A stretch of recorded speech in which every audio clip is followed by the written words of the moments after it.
There we are. Namaste. Hello, beautiful souls. Happy Friday. Welcome to my tarot chat. It's a pleasure to have you here, and I see everybody streaming in and chatting already. So lovely to see the regulars. And if you are new to my channel, my name is Sadhana. I'm an intuitive reader and healer. And today we are here to have a look at a new tarot deck and game called the Sefirot. Many different, I'm going to call it Sefirot. I've heard lots of different pronunciations, and eventually I will get it right. But I'm sorry if some of the words I pronounce today don't sit right with either the creators or you. So this is a tarot deck. This is a tarot game. And what I would like to do today, my intention is to go through some of the goodies that came in the box. This is a Kickstarter that I supported in April 2021, and the package arrived on my doorstep yesterday. Last night I unpacked it and had a go at the solitaire version of the game, had a look at the cards. And so we'll go through the tarot deck as a separate entity, and then we'll have a look at some of the other accessories and the game itself, and we'll play a game of solitaire. So I hope that sounds okay. And I want to greet you all as you're coming in. I saw Saskia's here for a few minutes before she heads off to bed. She's in Greece. So yeah, we're all over the world, and it's just absolutely lovely. Okay. Oh, Danielle's parcel has arrived. Well, you can unpack as we go through. That's wonderful. Okay, and Sharon, namaste. Welcome to you. And Tammy Ann, Donna, hello, hello. We did miss you on Tuesday. I hope you're okay. Saskia, I said hi to you. And Dee, namaste. Welcome. Who else do we have here this afternoon? We have Shonda. Aloha, aloha, lovely Shonda. And Bunny Kisses 1000. Hello. Welcome to you. And Janine.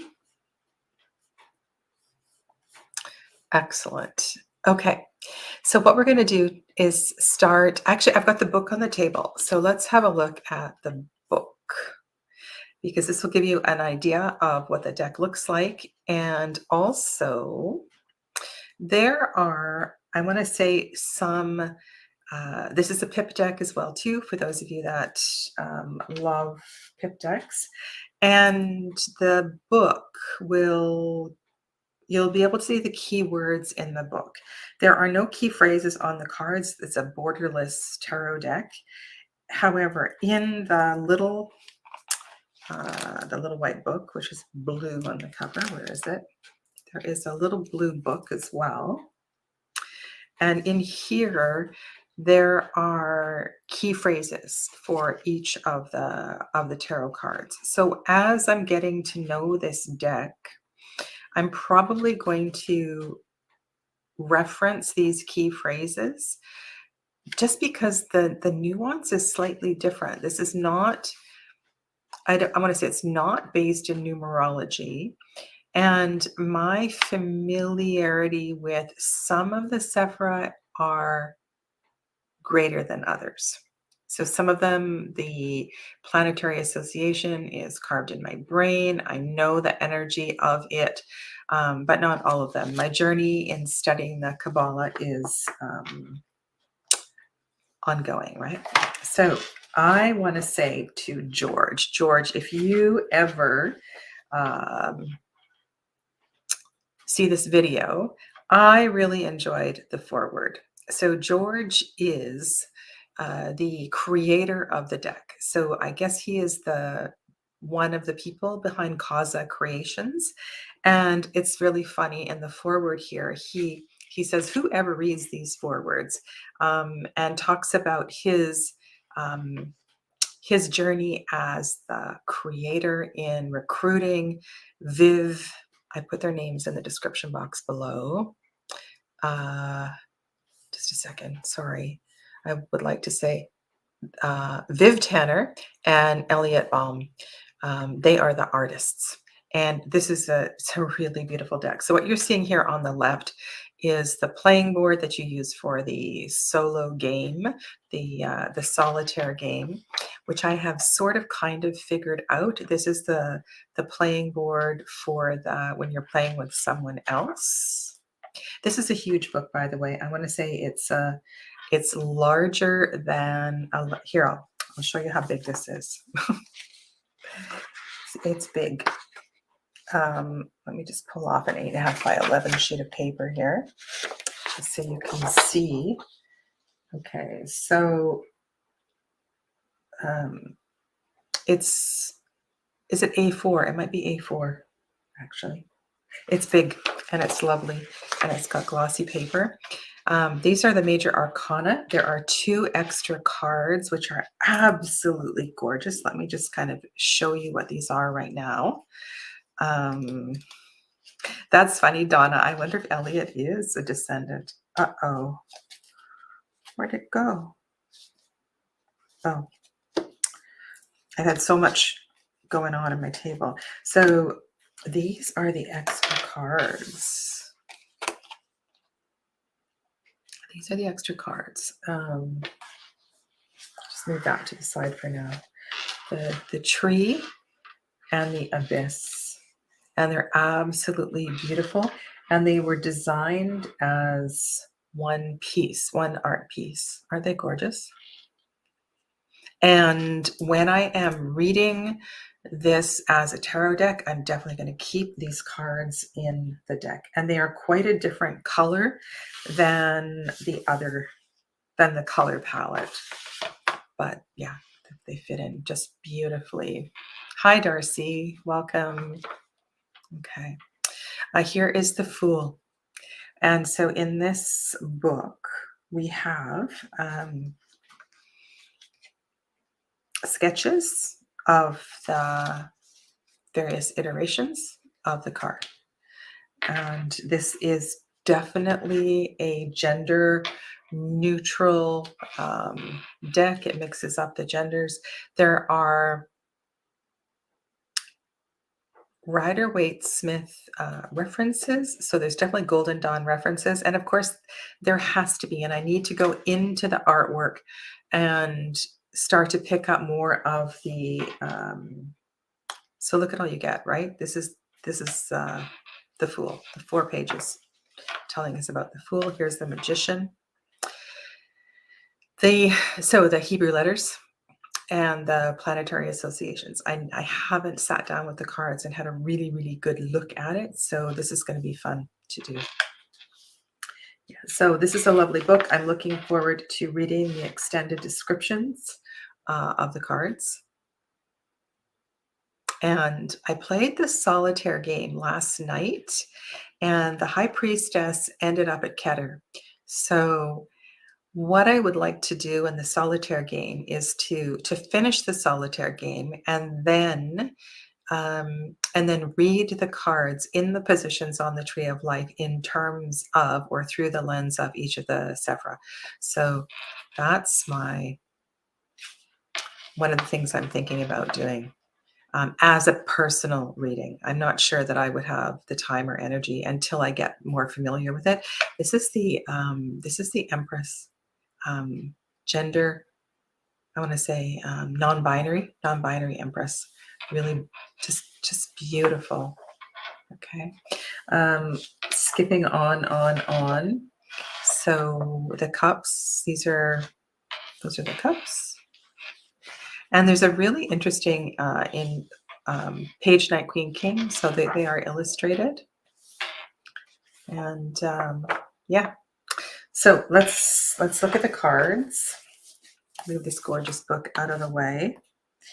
And I'll do it the way I usually do it. We'll go through the majors.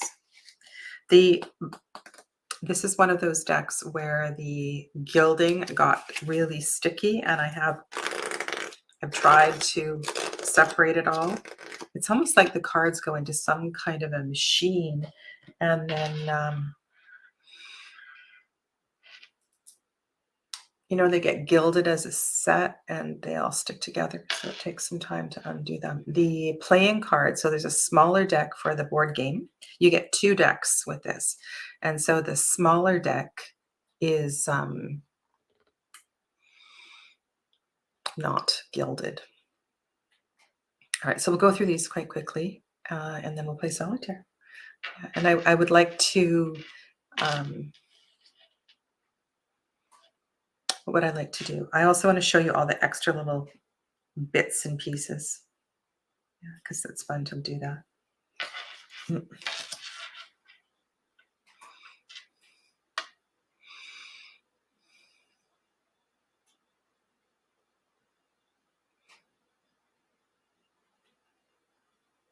There's something about the Fool that I really like. It might be the door. I think the door is, and the sun. I love the position of the sun. That is, instead of being in the top right corner, it's behind the head, illuminating the head.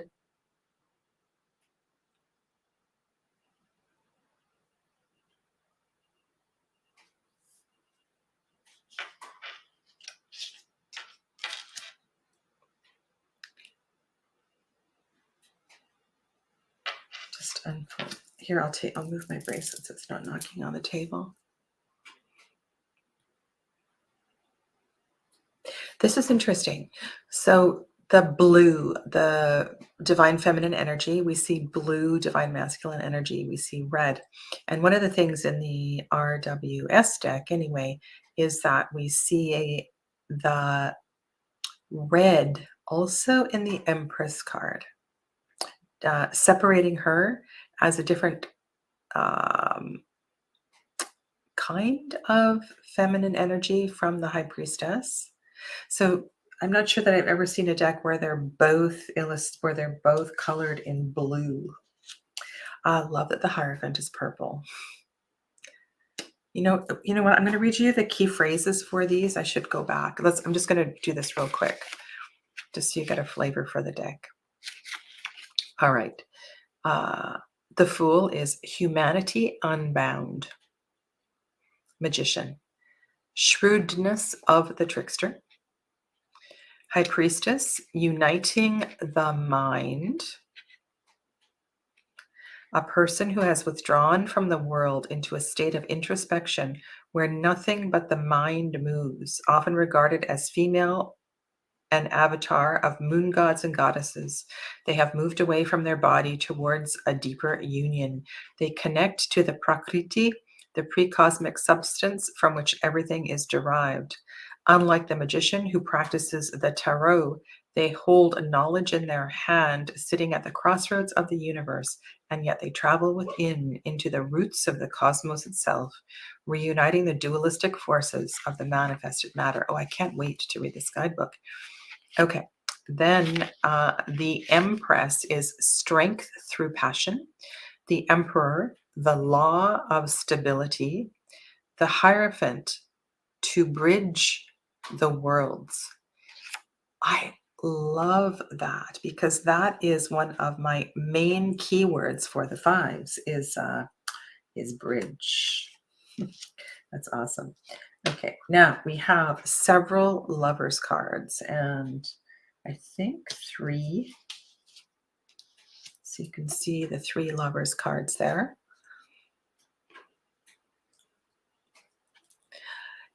I tend to put away extra cards and not swap them out depending on who I'm reading for.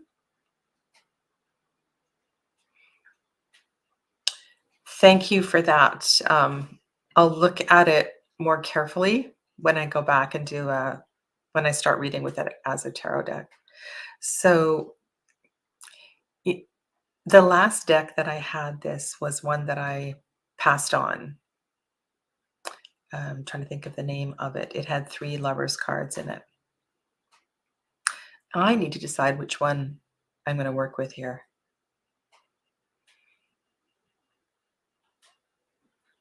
But it's nice, right? It's nice to have extra cards like we do in Lenormand decks.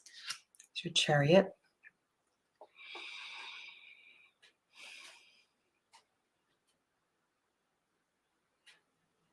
the way I'm looking at it, I cannot see I can't see the Cancer symbol. I'm sure it's there somewhere. Um, anyway, beautiful. You know what I love about some of these cards is the movement, the flow of energy. So strength is 8.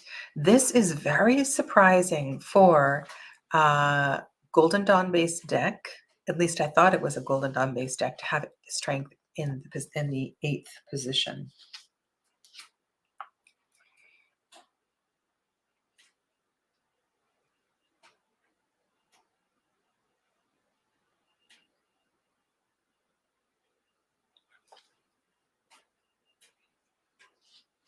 I think what I will do is I will go through this set of cards along with the guidebook one by one and just go through and figure out where all of the symbols are.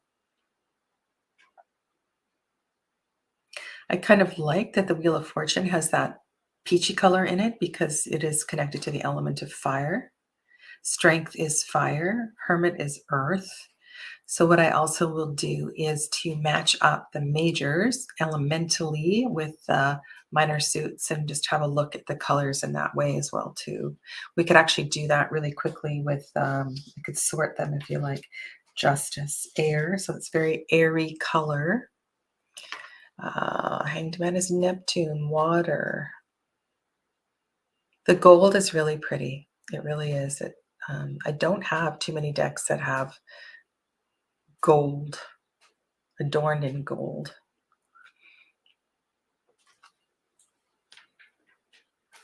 What is going on? I'm gonna read to you the Hanged Man card, and I'm gonna have a look at the larger picture.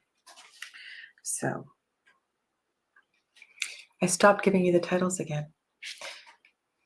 Hanged Man is sacrifice for betterment. This willing victim, don't like that word, is in a self-chosen state of torture. Don't like that either. At first glance, this might resemble an execution, but in reality, it's a personal trial that could lead to profound wisdom or general betterment. Don't like that word either. Reversing the natural order is key to both ordeal and solution. For the basis of the occult approach to life, the foundation of everyday practice of a person who lives the life of obedience and esoteric law is the reversal of the more usual ways of thinking, speaking, and doing. This is also a silent card. The Hebrew letter mem is like water, a silent mirror. Total submission to life and its rigors is symbolized by the tree, perhaps a part of the tree of life itself.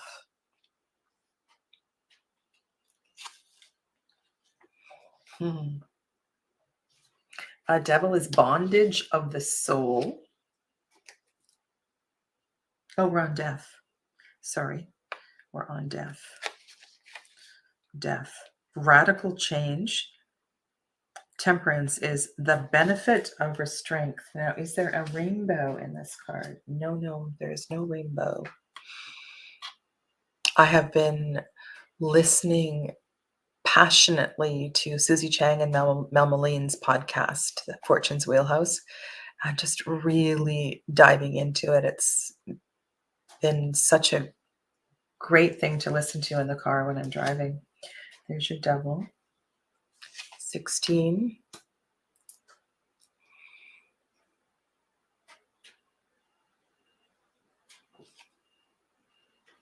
What is the keyword for tower? The joy of cataclysm. Oh my goodness. The joy of cataclysm.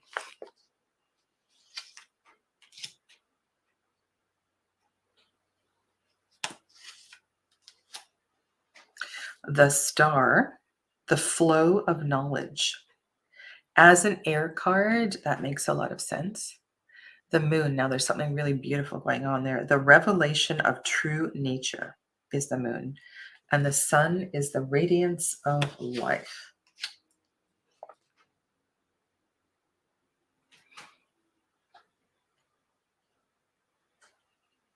I really like that moon card.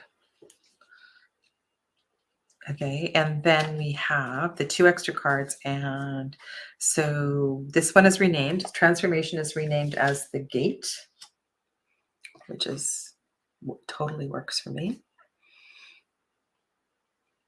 Definitely see the Hebrew letter in that one. The world is total realization.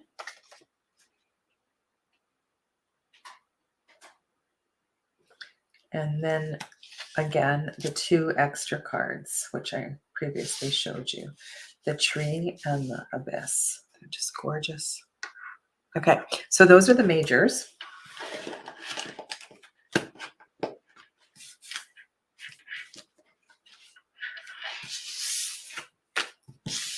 And then there was a spread cloth, and it is enormous. I haven't had time to iron it, but I will definitely use this cloth. I love the size of it. I think it's 90 by 90, if I read right. Yeah, it's very nice. So that is a spread cloth I will be using for sure. It came with pins. And I have a box of pins that I've received with different Kickstarters, and I haven't figured out what in the world I'm going to do with them. So maybe I will prepare a hat or a scarf or something and wear them to a tarot symposium, something like that. What I'd like to do is to line up the aces, and this deck is color coded. So we'll go tetragram. Should we go? And when I say that, because it should be right, wands, cups, swords, pentacles this way, but the Ace of Cups is gorgeous. It's really gorgeous. Look at that. As is the Ace of Pentacles. Now I can see some confusion arising in some cards because the Pentacles and the Cups are very similar in color. And when I was looking at them last night, I was just a little concerned. It looks a little better now here in the daylight. There are your 4 aces.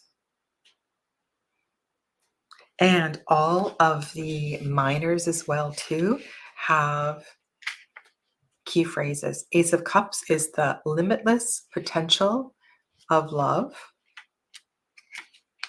Swords is, and it's funny, also this deck, the deck was packaged and the guidebook is written in this bizarre order of cups, swords, wands, and pentacles. Yeah, bizarre order. Ace of Swords is the power of intellect. And Ace of Wands, creative potential. Ace of Pentacles, the opportunities of the material world. So these kind of make sense, right? Familiar key phrases. Okay.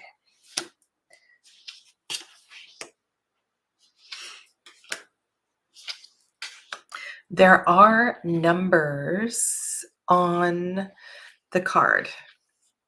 I'm very sorry. I need to answer a text message. This is very bad, but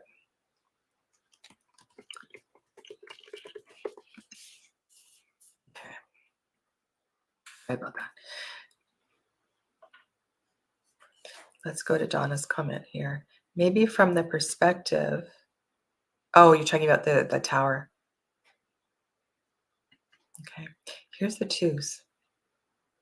The Two of Wands is interesting. The way those wands are wrapped around the crown. The crown, of course, refers to Keter. This is interesting. Okay.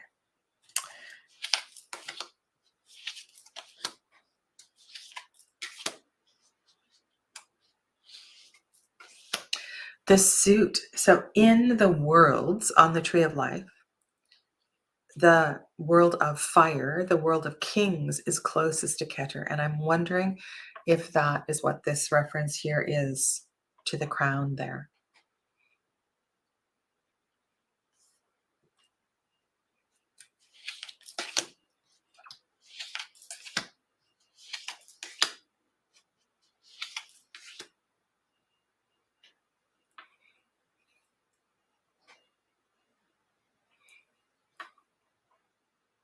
I did read something about the Suit of Cups, and there's quite a different interpretation as we journey through the suit.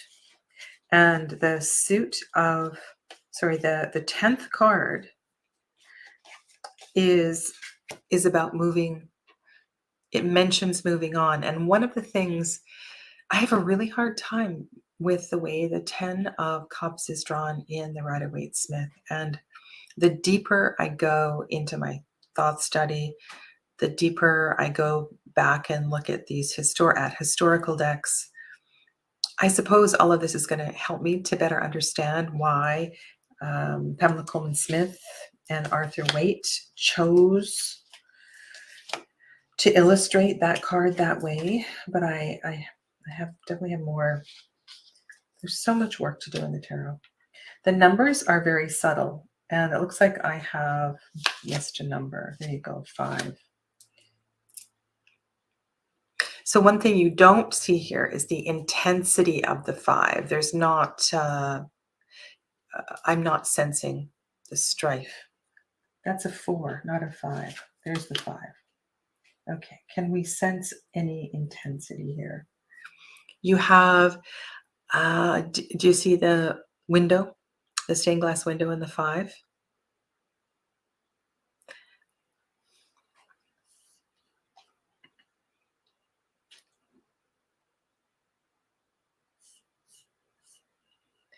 Okay. Sorry, I just need to open it. Oh my goodness, what is that?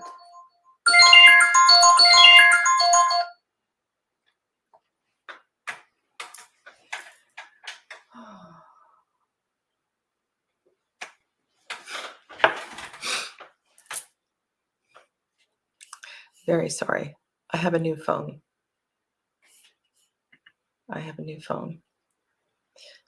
Yeah. Linda, I'm just seeing your comment here. It is. It's an ongoing journey, and there is so much to learn.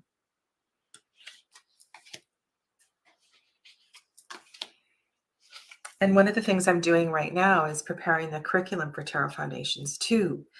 And in Tarot Foundations 1, I'm trying to keep it simple, very subtle. I'm trying to keep it not simple. You know, the tarot is not simple. It's a web of everything. But to clearly delineate courses it's a real challenge, and I love doing it. I love teaching. It's one of my it's a great passion of mine.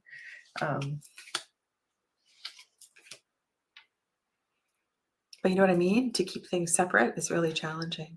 So here we are with 7 of Cups.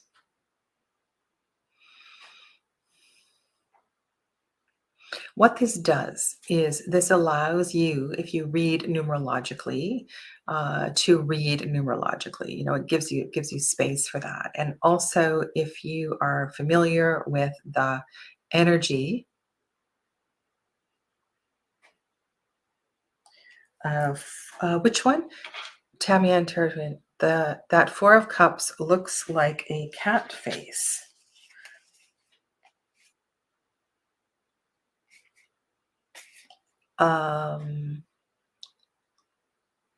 Where are you?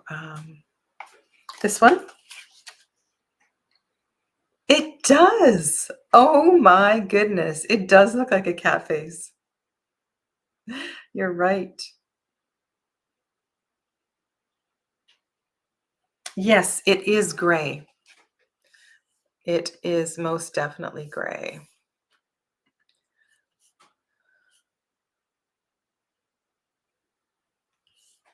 Okay, and I want to welcome Margaret. Haven't seen you for ages. Welcome back. Welcome back. Okay, I don't know. Hopefully I'm turning these the right way. Okay.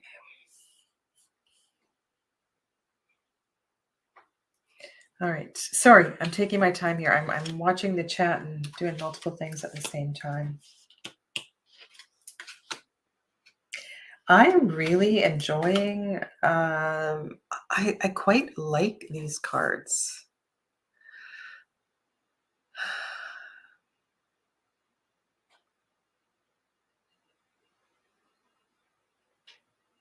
Also, I read with the flow and the movement of the energy around. And I want to read you what I was talking about. I'm going to read you the 9 and the 10 of cups just for fun, just because I can. And then we're going to play a little play solitaire. Okay, 9 and 10 of cups. So here's a 9 of cups is moving on. So they're using the RWS key phrase. Love cannot last in static form. It either transforms and grows anew or perishes in one form or another. While this card's fountain-like edifice is magnificent, it's also strangely ephemeral. Eventually, we will have to move on. If we don't stand and leave this tranquil fountain of our own volition, something or someone will eventually force us. This is a tale of caution, but also hope, life in motion, and love is life in motion. Love that. If the flow is maintained, there will be countless more fountains. We need not cling to this one. Okay. That's the entire description in the little white book, the little blue book. Okay, now this is the one that caught my eye. So 10 of Cups, entering a new existence. With the 10 of Cups, we are not just ready to move on.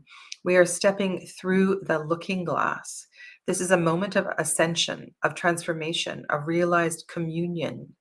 A gate has been opened for us, crossing the threshold. We are stepping into a strange, overwhelming transformation. There are no more doubts, dangers, or ambiguities. This is a holy opportunity granted at the end of our emotional journey, which we grasp gladly.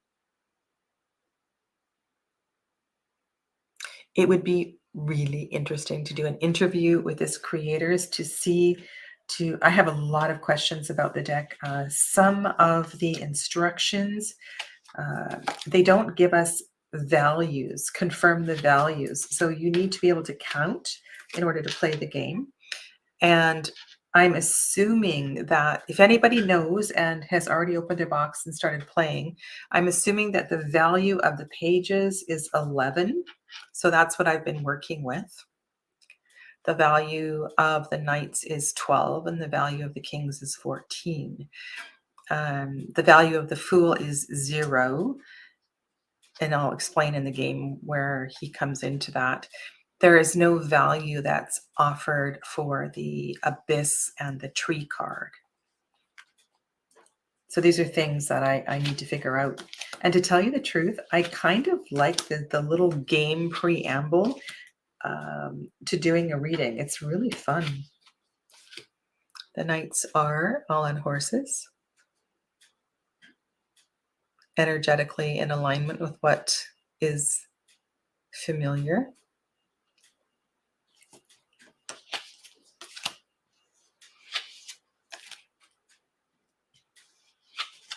And are they, okay, they're all forward facing. Interesting. And are they all gender female?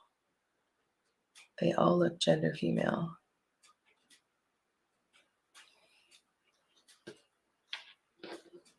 And are the kings facing the other way? Yes. The kings. So in this deck, the kings and the queens kind of match, which is nice. I like that. They're facing each other, paying attention to each other.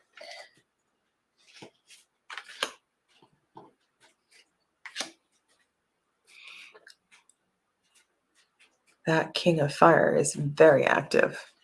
Okay. In the Kickstarter package is the game board. And I'm going to lay that down on the table now. And I played this morning, trying to figure out a way to show you the whole game. And I'm going to have to, I think what I'm going to do is put it on the table sideways so you can see more of it as I'm demoing the solitaire game. I couldn't figure out a way, because in StreamYard, even if I set it up as like on my phone, it shifts it horizontal. So, but I can back the camera up a little bit. So this is a folding game board. Sorry. This is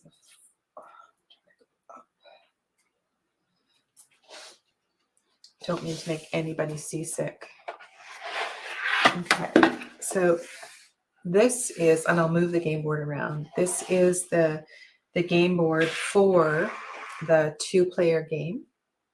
And then you flip it over and you have the game board for the solitaire game. Okay. Now, down at the bottom of the game board, we have, so below Malkut, so here is Malkut, and down here we have, so above is the heavens and below is this world. And I'm not sure, okay, I'm going to try to adjust this so we can see more. And then we'll play.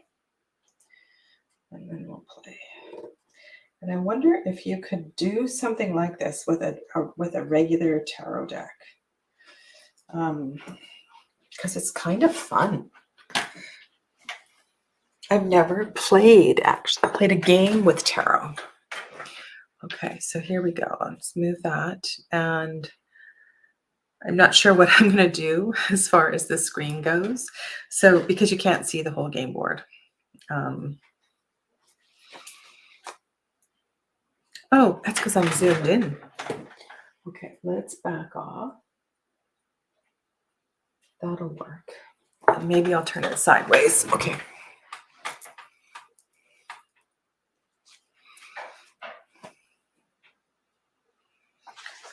Okay, lost my little cards. So this is the smaller deck, no gilding. It's been shuffled. I've already played this game a few times.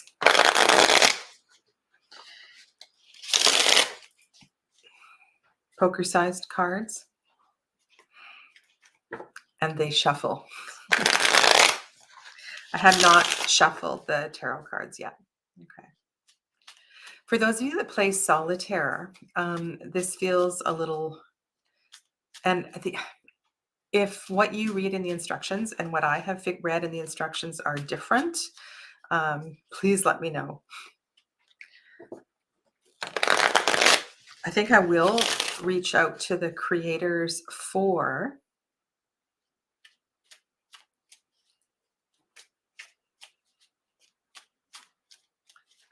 an interview, because I have some questions.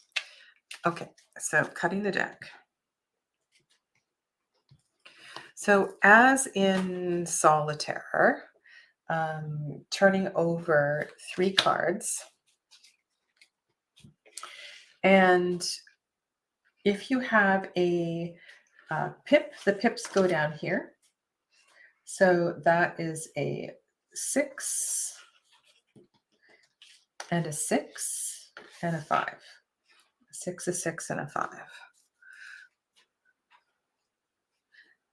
So I wish I could have figured out how to do this better with the camera. Okay, so turning over the next 3. And I don't know what to do with this. So what happens is when you get a major, the majors get moved up to the tree of life. And because the tree doesn't have any value, it's going to be played a little bit differently. And then I have a king. So the king goes here. So just like in solitaire, you stack the cards. And the world card is going to go here. I believe in the instructions, it's suggested left and then right. And so what you're doing here is I'm going to build, and I think I'm just going to play till here because that's all you can see. Turning over the next set. So the next set we have the Hierophant. So then the Hierophant is going to go here. And then we have a Knight and a Queen. Oh, and I've already messed up here. Okay, I'm just going to put them down. So what you do is, if any combination, from what I understand, you're not just allowed to move the cards that are on the top row, but you could. So if I add up the value of the king and the 6 here, so if the king is 14 and this is a 6, the rule is anything adding up to 10, 20, or 30 automatically must get moved up to the top of the board. And so the king and the 6 is 20. Now, are any of the majors that are already on the board, can they carry 20 points? And the answer is yes. So the world can, you can't exceed the value of the major. So these 2 cards get moved up onto the world card. And this one is kind of an anomaly, but I'm going to keep it in the game. And we have a queen, which is 13, and 5 is 18. I can move up the 5 and put it on the Hierophant. I should have done I can do that. And the reason I'm turning it to the side is because that means that position is complete. So what we're working for in this game is to, what's the term that they use? We want to close off. We want to, I want to give you the word, resolve. We want to resolve each of the positions on the tree of life. And then what my intention is then once the game has ended, to actually do a reading. And so to look at the Hierophant in terms of this particular Sefirot and perhaps the combination of cards that ended up on the Hierophant, and to do a reading of sorts, because I think this is going to be a lot of fun.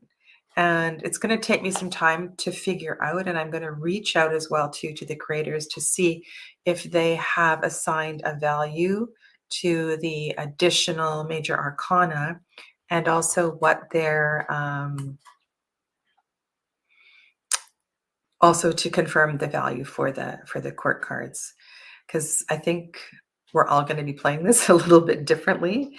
I've read the instructions several times, and I haven't tried a game yet with more than one person. So I think this is going to be really fun. So let's do a 3-card reading with the tarot cards, and then I think I will come back in a few weeks, and if I have more information to share with you, I will do that. Okay. Hello, Danielle. Danielle, 3 of Cups Eclectic Tarot. I'm so glad I caught this. I got the game only. I wish I'd back the full-size deck too. Okay, so this is my first time shuffling, and it feels small. Oh, and I've messed up. I've got some up and some down. Okay. I mean, some are, what did I do? Some of them I've got the backs showing up. Just give me 1 second here while I sort this out. Okay. I noticed today on my moon journal that there are a lot of planets squaring the moon. And I'm just wondering how this day is going to unfold for me. I mean, a lot of you have already been through this day. There we go. Okay. They are kind of clunky to shuffle. Kind of clunky.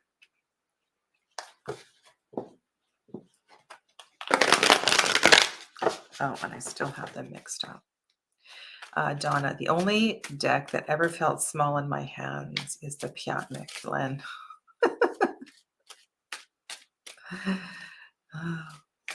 Okay. All right. So what sort of a question should we ask here?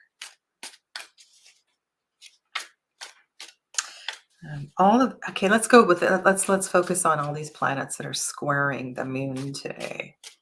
What is the best for those of you that are still in the day? What is the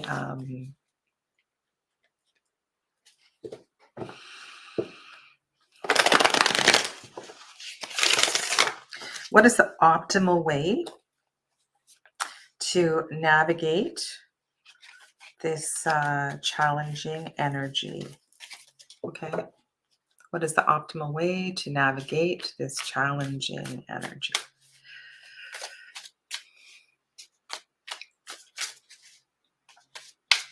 Okay. I'm going to have to sit and shuffle these and break them in, because I need to break down the gilding a little bit. You know, I've seen Dawn, Boho Tarot, and other people as well too, sandpaper off or trim off the gilding because it hurts the hands. Yeah. I've never done that. Okay, so I'm cutting, and I'm probably going to shuffle for each position. So this is 6 of Pentacles. 6 of Pentacles. All right, what I'm picking up here is that I know there's going to be quite a few, and it's funny all week, and I don't want to call it interruptions, but I have had random. This has been the bizarrest week. I had one lady show up at my door, knock, knock, knock. I booked a reading. Well, I didn't get a notification on my computer or my phone because I had my do not disturb on, and she had only booked 45 minutes ago. So she lives here, and this is the first time this has ever happened. And I was in my pajamas, and anyway, I did the reading in my pajamas. And then yesterday I had 2 women, very, very short notice, and I was reading at the store. And so I journeyed home, and it was kind of, I don't know, it's been a very last minute kind of week.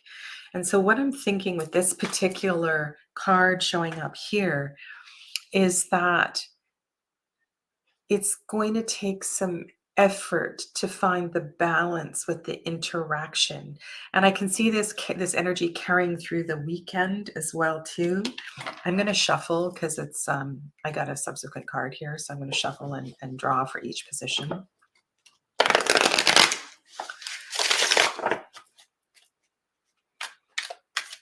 Yes, Daniel, I agree. Yeah. So keep the deck close to, I don't know if you watch TV or what you do, where you can just mindlessly shuffle, try to break the deck in. Okay. Magician. I'm going to read the short description for the Magician. So okay.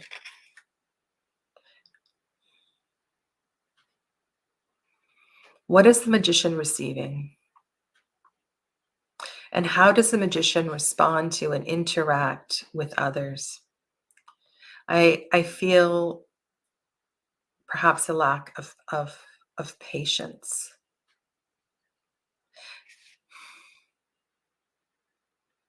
I'm just looking at the 2 cards side by side. It almost looks as if the card on the left is the audience of the card in the center. The Magician wants to control. And in sixes, we're looking for harmony. We're looking for balance. We're looking for peace.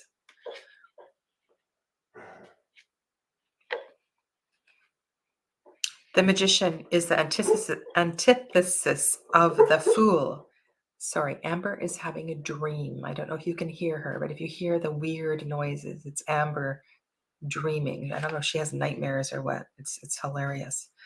The Magician is the antithesis of the Fool, yet alike. An androgynous figure, he handles the wand above a table of mystical paraphernalia. He does things in his own time, according to his own will. His works connect the world of the unconscious with one's conscious energies. He encompasses a spectrum of magicians, from back alley conjurers to divine priests. I'm really glad that there's that awareness in this, because that is definitely, I think, one of the hardest parts of reading this card. You never know if you're looking at a card of divinity, connection with divinity, or there's something a little bit under the table going on. This is also a self-conscious card. The Magician knows the tarot. He is within it. He practices it. He even invented it. That's a great thing to include here, right? Because as part of the experience that these men, or there was women as well too, had in the Golden Dawn, was to create their own tarot deck. Wouldn't it be amazing if years down the road that other tarot decks were found and revealed? Because if all of the members of the Golden Dawn in that particular stage, where that was the requirement for their I'm going to say their experience, what happened to those tarot decks? Where did they go? It would be so wonderful to see more of them. In front of him, we find all the elements of the tarot. 1, to will, wand. 2, to know, cup. 3, to dare, sword. And 4, to be silent, pentacle.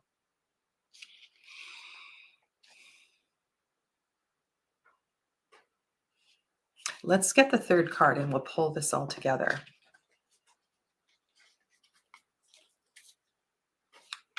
Thank you for that, Donna. It's so bizarre. I don't like to turn down people, especially if they wander onto my doorstep. And it was so funny. Okay. So navigating through this day, through this weekend, with the influence of somewhat, can I say, confronting planetary energy. Let's see if we can weave this all together. Maybe Dee can find us some poetry for these 3 cards. Oh my goodness. And then we end with the King of Cups and his 2 gorgeous birds. Okay.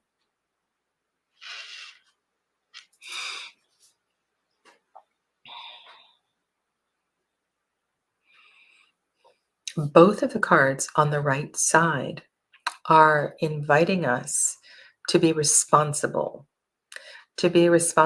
actively for our actions.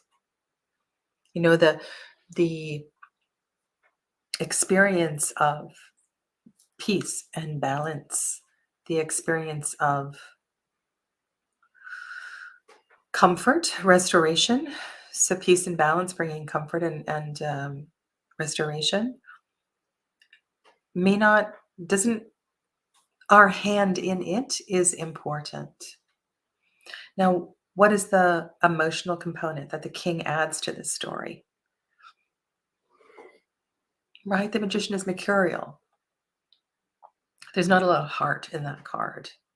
There's more of a, I'm feeling this is a kind of an, in contrast, quite an amateur versus somebody who is in the know.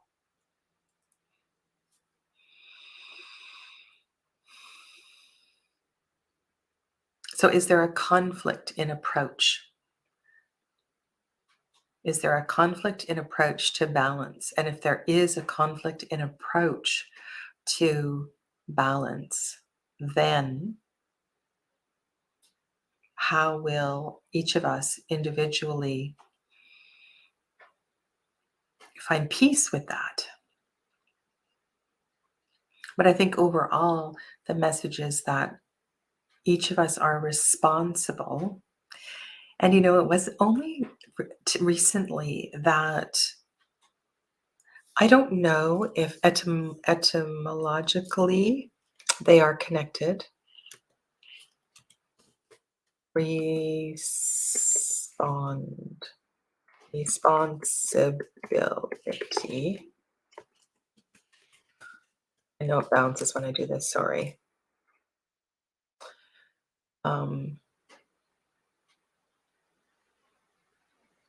Is respond and responsibility from the same root?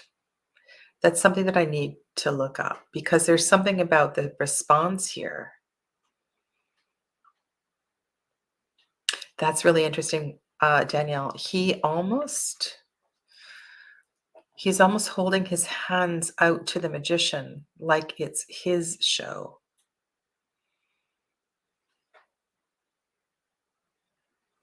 This is absolutely fascinating. I'm very curious how this is going to play out this weekend. Yeah. Anyway, I don't really have a definitive interpretation of these cards for you. When cards are new, it's kind of funky. Um, but I want to remind myself that I am responsible for my own harmony. I think that is sufficient for now, and I'll put these 3 cards on the altar and see what comes. Yeah. Okay. Well, thank you. Thanks for joining me today. And if you have received your Kickstarter package and have been working with it, I'd love to know what you've done with it so far, and if you've been playing the solitaire game or you've broken it out and had a match with somebody. If you have resolved the values of some of the cards and any of the rules of the game, also curious about that. Okay. I will be back in a few weeks' time to let you know how this is going, and if I've heard back from the creators as well too in answer to any of these questions.